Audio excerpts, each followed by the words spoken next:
Olha só, falando nisso, ele aborda com mulheres temas sempre em torno de 60% dos nossos convidados são sempre mulheres. E a gente, no mês de março, a gente aproveita a visibilidade das causas que orbitam em torno da mulher. Infelizmente, poucas para comemorar. O Dia da Mulher, o mês da mulher, o século que vai ser da voz feminina, ainda não é para comemorar, mas é para a gente pensar, refletir, agir e ter esperança. E a gente traz essa pauta de hoje do ponto de vista da violência que tem aumentado. A gente sabe que na pandemia isso foi um fenômeno por diversos motivos. A gente pode até recapitular aqui os motivos. Mas a violência está aumentando em detrimento de outras coisas que estão evoluindo, é porque a gente está lidando com um exército de causas que são estruturais, que a gente não está conseguindo desconstruir e que permitem e oportunizam a violência contra a mulher, que é uma coisa absurda. Estupro como arma de guerra, mulher que é violentada, é estuprada, o direito de ir e vir, mulheres assassinadas, o feminicídio, os dados de feminicídio, gente, é uma coisa que dói na alma de qualquer ser humano, que é constrangedor para a humanidade. E a gente está no século XXI. Bom, para falar desses aspectos e de outros, que é ela quem vai pautar, eu tenho a honra de receber aqui nos nossos estúdios a doutora Ana Célia Santos. Ela é pedagoga, mestra em educação pela Universidade Federal do Piauí, doutora em educação pela Universidade Federal de Pernambuco. Ela tem um doutorado sanduíche aí na Universidade de Coimbra, que é uma excelente universidade, uma das melhores, né? Professora da UESP, do Núcleo de Estudos, Extensão e Pesquisas Educacionais, e é pesquisadora sobre o tema da Frente Popular de Mulheres contra o Feminicídio.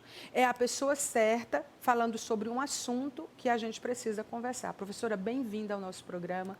Obrigada pelo seu tempo e obrigada pelo seu interesse.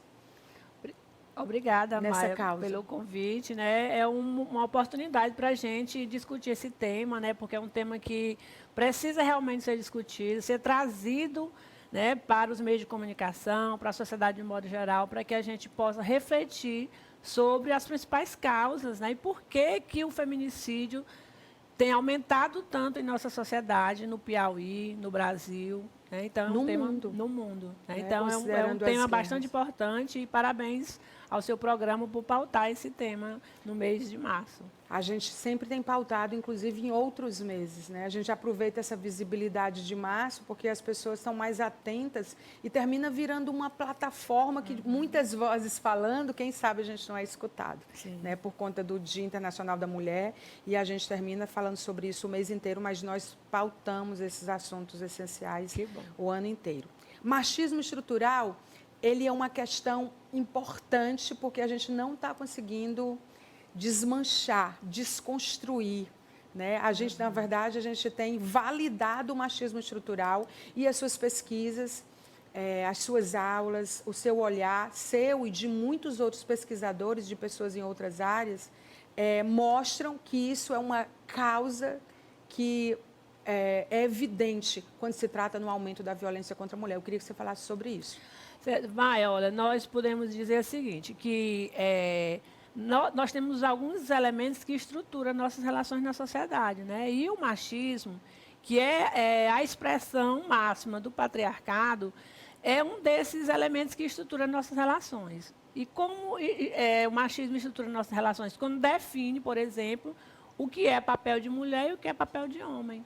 A escola, por exemplo, quando a escola que nós temos, é claro que eu não vou aqui generalizar, mas a escola que nós temos, de um modo geral, ela vai, a partir dos seus currículos, das suas práticas educativas, da literatura utilizada na sala de aula, né, vai definindo, né, o que o menino deve fazer e o que é que a menina deve fazer.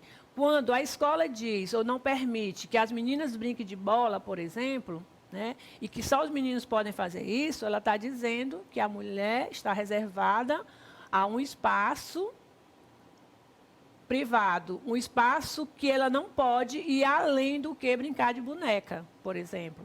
Né? Então, isso é uma forma de estruturação do machismo.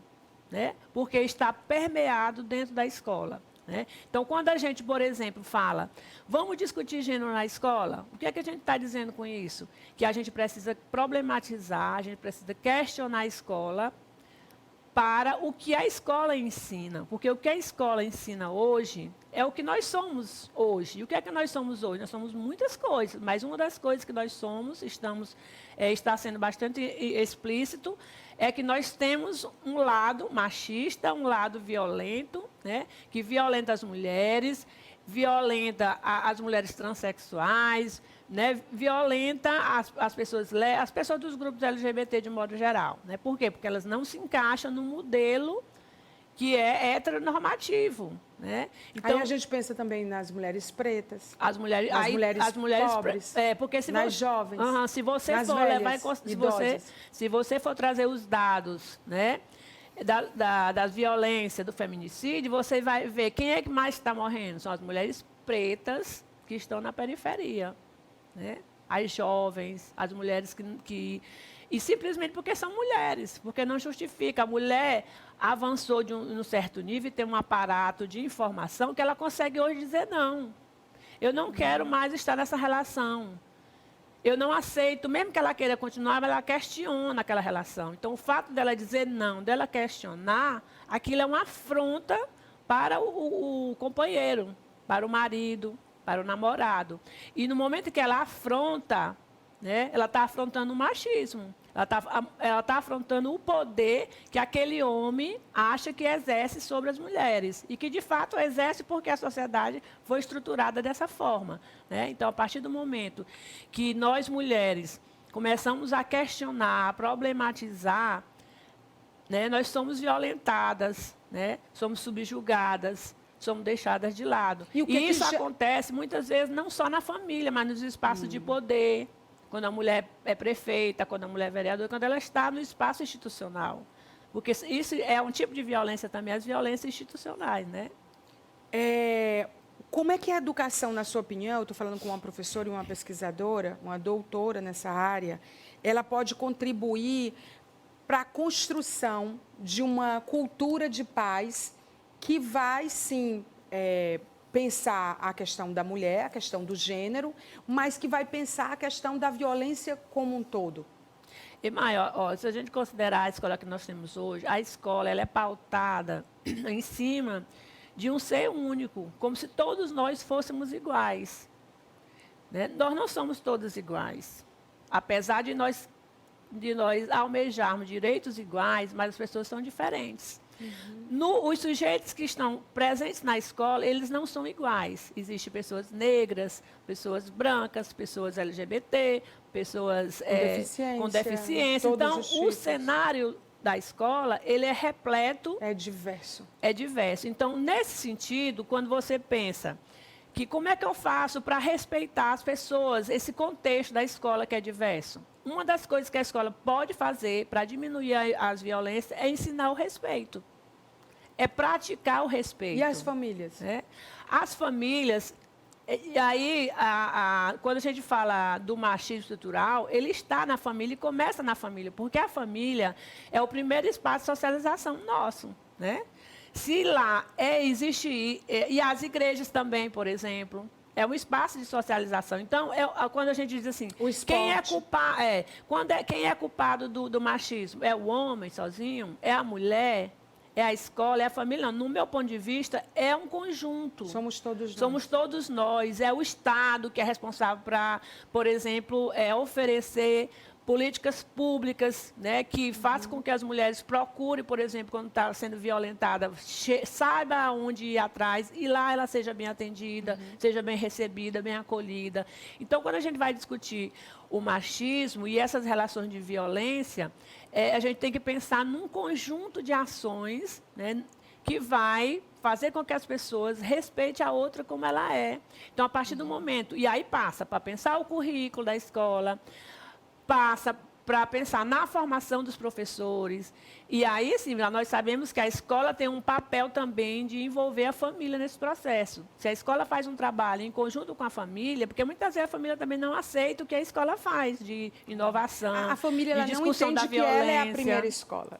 Pois é, muitas vezes. Né? E na atualidade, Maia, tem uma E coisa eu acho que a interessante. família faz tempo que ela está delegando à escola o papel que é dela. É isso que eu ia comentar, que na atualidade, como as famílias, né, a maioria das famílias tem como a mulher, como a pessoa que é a provedora, ela tem que sair para trabalhar e acaba deixando o filho na escola.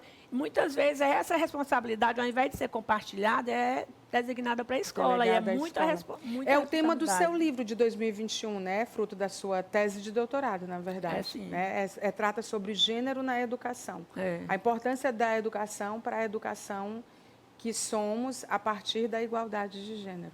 A gente tem um caminho aí pela frente, né? Muitos, e Não eu tem nem penso que como mensurar. nós avançamos muito, Maia. Nós, Sim. enquanto mulheres, avançamos muito, porque hoje nós exigimos o nosso espaço na ciência, por E hoje exemplo. a gente fala sobre isso, E hoje falamos sobre isso num meio de comunicação, né? que antes não se falava. Pois é. Não se falava. recente.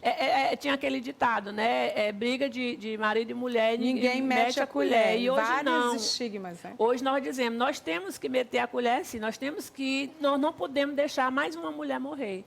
Tem outras questões além do feminicídio, porque o assassinato das mulheres, especificamente por conta da sua condição feminina, ele é assustador, que a mulher ela morre porque ela é mulher. Isso é o Simplesmente por ser feminicídio. mulher.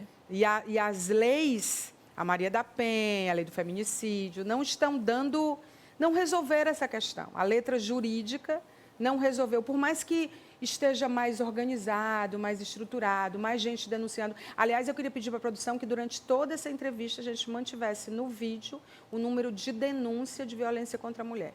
Ou o aplicativo, ou o número de denúncia, que a gente deixasse isso durante toda a entrevista com a professora. Mas tem a questão também da misoginia, que é a aversão ao ódio às mulheres, que é uma aversão que se manifesta através da discriminação sexual, a violência, a objetificação sexual. A misoginia é uma coisa, é uma ideia que a mulher é inferior, que isso também a gente não conseguiu, por mais que nós estejamos nesse século XXI, avançado, como você diz, em algumas coisas, mas a gente ainda lida com misoginia, não só em relação à mulher, mas em relação a outras coisas.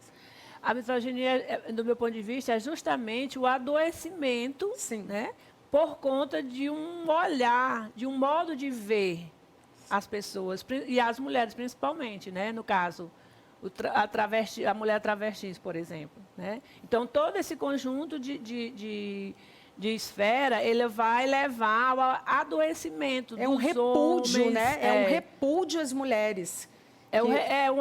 Você cria um ódio. Exatamente. Né? E nós tivemos, né, nesses últimos anos, vamos dizer assim, um discurso, né, que, vamos dizer assim, acelerou, né, ou, vamos dizer, implodiu, né, a misoginia no Brasil. Tanto é que você vê aí o número alto, né, de feminicídio. E aí ajudou para normalizar a misoginia, naturalizar a misoginia. Porque, gente, um discurso de ódio, ele desemboca em todas as coisas. Ódio é ódio.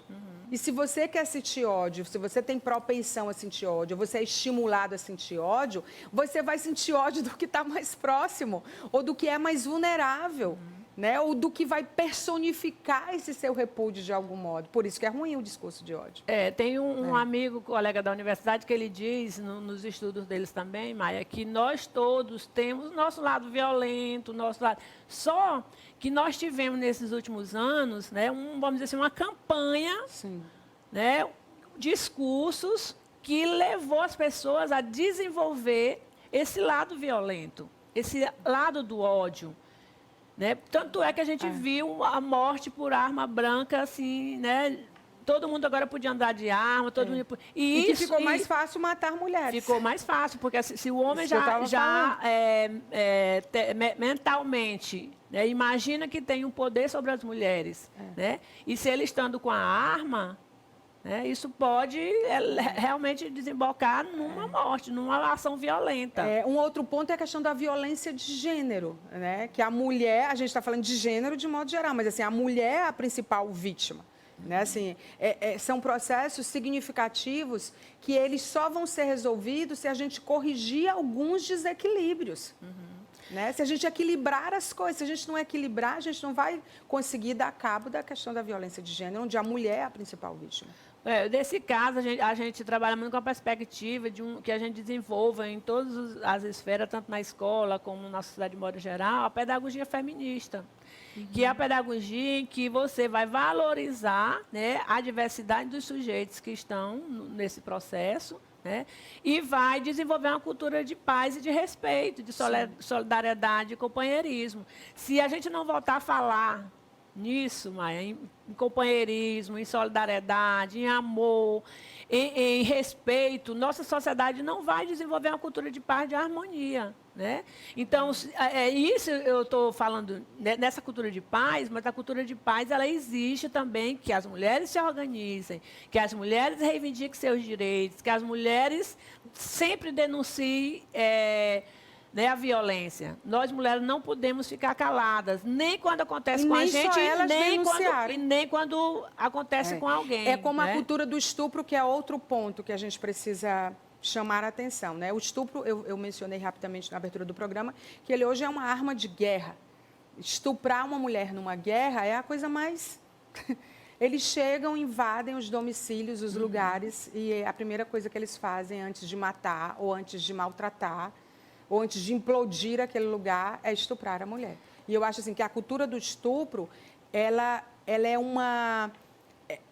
acontece em ambientes socioculturais que a gente está normalizando, que a gente está trivializando o que estupro, inclusive, em muitos casos, na maioria dele, culpando a mulher, responsabilizando a mulher nesse julgamento porque ela foi estuprada. Onde ela não era para estar ali, ela não era para estar vestida daquele jeito, ela não era para ter se posicionado daquela forma, ela não era para estar entre homens, ela não era para estar em bar, ela não era para estar em boate, ela não era para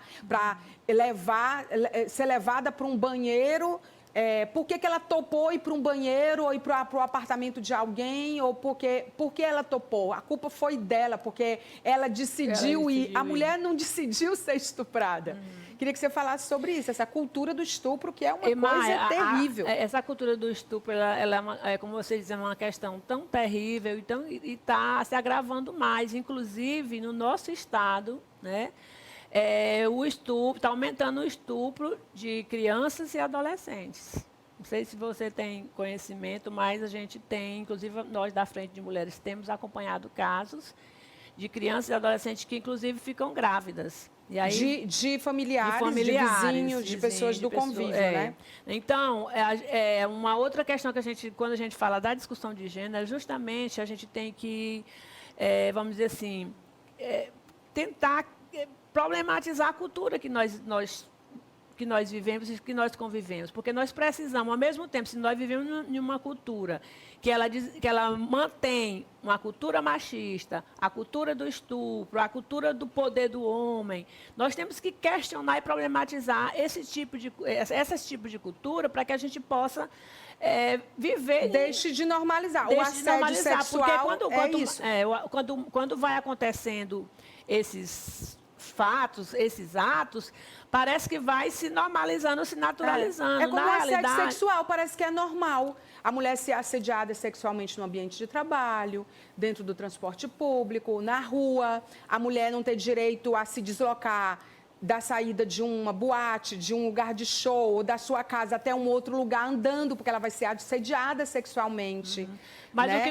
o que normaliza, naturaliza... O poder e o controle são questões centrais nessa forma de violência, porque o assédio sexual é uma violência. Pois era isso que eu ia falar. Ao mesmo tempo que a gente vai vendo isso acontecer, né?